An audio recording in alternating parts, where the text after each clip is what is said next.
বঙ্গভবনের computer থেকে cyber হামলা, জামায়াত আমিরের অ্যাকাউন্ট হ্যাকের নেপথ্যে খোদ রাষ্ট্রপতির কার্যালয়, আটক সরোয়ারকে ঘিরে রহস্য। সাইবার জগতের এক অবিশ্বাস্য এবং নজিরবিহীন ঘটনা। দেশের একটি রাজনৈতিক দলের প্রধানের সোশ্যাল মিডিয়া অ্যাকাউন্ট হ্যাক হয়েছে। এটা নতুন কিছু নয়, কিন্তু সেই হ্যাকিং যদি করা হয় রাষ্ট্রের সর্বোচ্চ কার্যালয় খোদ বঙ্গভবন থেকে, তবে কেঁপে ওঠে পুরো দেশের ভিত্তি। জামায়াতে ইসলামীর আমির ডক্টর শফিকুর রহমানের এক্স টুইটার অ্যাকাউন্ট হ্যাকের ঘটনায় উঠে এলো এক বিস্ফোরক তথ্য। হ্যাকার কোনো সাধারণ অপরাধী নন, তিনি রাষ্ট্রপতির কার্যালয়ের একজন সহকারী প্রোগ্রামার। নাম মোহাম্মদ সরোয়ারি আলম। মঙ্গলবার গভীর রাতে মতিঝিলের এজিবি কলোনি থেকে ডিবি পুলিশ তাকে তুলে নিয়ে গেছে। কিন্তু প্রশ্ন হল, বঙ্গভবনের মতো সুরক্ষিত এবং সংবেদনশীল জায়গায় বসে একজন সরকারি কর্মকর্তা কার ইশারায় এই কাজ করলেন? এটি কি শুধুই ব্যক্তিগত আক্রোশ, নাকি আসন্ন 12 ফেব্রুয়ারির নির্বাচনের আগে দেশকে অস্থিতিশীল করার কোনো গভীর নীলনকশা? আজ আমরা উন্মোচন করব এই স্টেট লেভেল সাইবার ক্রাইমের আদ্যোপান্ত। রাত তখন গভীর, মঙ্গলবার দিবাগত মধ্যরাত।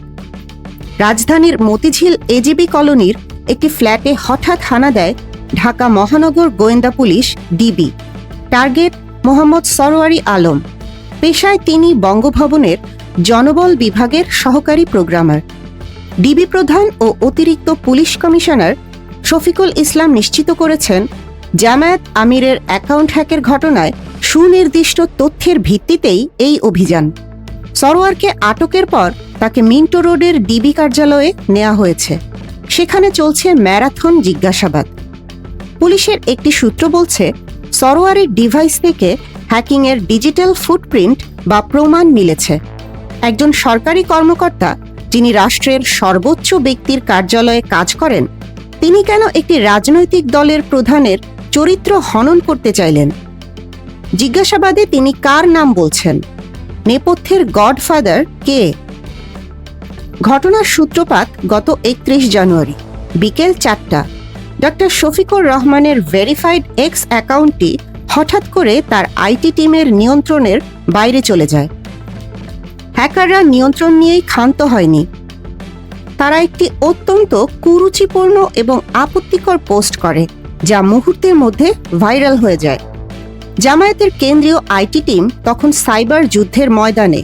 তারা দ্রুত পদক্ষেপ নেয়। মাত্র 1 ঘন্টার কম সময়ে বিকেল 5টা 9 মধ্যে পাসওয়ার্ড রিকভার করে তারা অ্যাকাউন্টটি উদ্ধার করে। কিন্তু ততক্ষণে ক্ষতি যা হওয়ার হয়ে গেছে। বিরোধীরা সেই স্ক্রিনশট নিয়ে শুরু করেছে প্রোপাগান্ডা। তবে জামায়াতের আইটি এক্সপার্টরা বসেছিলেন না। তারা তদন্তে নেমে দেখেন এক ভয়ঙ্কর তথ্য। ডক্টর শফিকুর রহমানের অফিসিয়াল ইমেইলে একটি ফিশিং লিংক পাঠানো হয়েছিল, আর সেই মেইলটি এসেছিল এমন একটি ডোমেইন থেকে যা দেখে চক্ষু চড়ক গাছ। মেইলটি পাঠানো হয়েছিল বঙ্গভবনের সাথে সংশ্লিষ্ট একটি সরকারি ইমেইল ঠিকানা থেকে।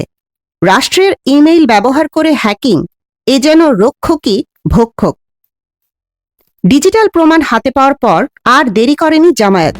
মঙ্গলবার বিকেলেই পরিকল্পনাবিদ সিরাজুল ইসলামের নেতৃত্বে জামায়াতের একটি উচ্চ পর্যায়ের প্রতিনিধি দল সরাসরি চলে যায় বঙ্গভবনে। রাষ্ট্রের অভিভাবকের দুয়ারে নালিশ। সেখানে রাষ্ট্রপতির সামরিক সচিব মেজর জেনারেল মোহাম্মদ আদিল চৌধুরীর সাথে বৈঠক করেন তারা। জমা দেন লিখিত অভিযোগ এবং হ্যাকিংয়ের ডিজিটাল লগ। সামরিক সচিব তাদের আশ্বস্ত করেন, বিষয়টি অত্যন্ত গুরুতর এবং দ্রুততম সময়ে তদন্ত করে ব্যবস্থা নেওয়া হবে।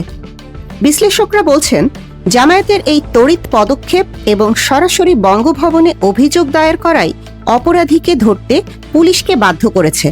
নইলে একজন সরকারি প্রোগ্রামারকে স্পর্শ করা এত সহজ ছিল না।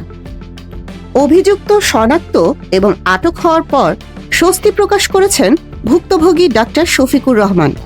বুধবার সকালে নিজের ফেসবুকে তিনি আইন শৃঙ্খলা রক্ষাকারী বাহিনীকে ধন্যবাদ জানান।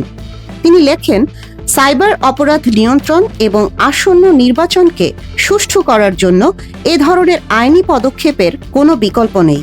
তিনি আশা প্রকাশ করেন, এই ঘটনার দৃষ্টান্তমূলক শাস্তি হলে ভবিষ্যতে কেউ আর সরকারি চেয়ারে বসে নোংরা রাজনীতি করার সাহস পাবে না।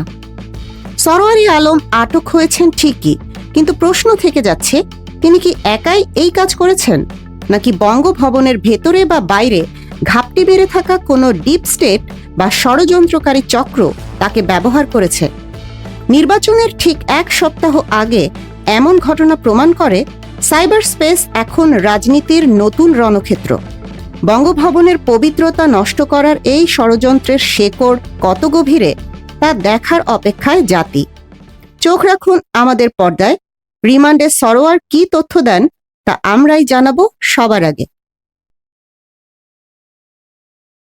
এতক্ষণ দেখছিলেন ইকো অফ বাংলাদেশ। প্রতিদিনের এমন নিউজ আপডেট পেতে সাবস্ক্রাইব করুন আমাদের চ্যানেল, সেই সাথে অন করে রাখুন বেল আইকন।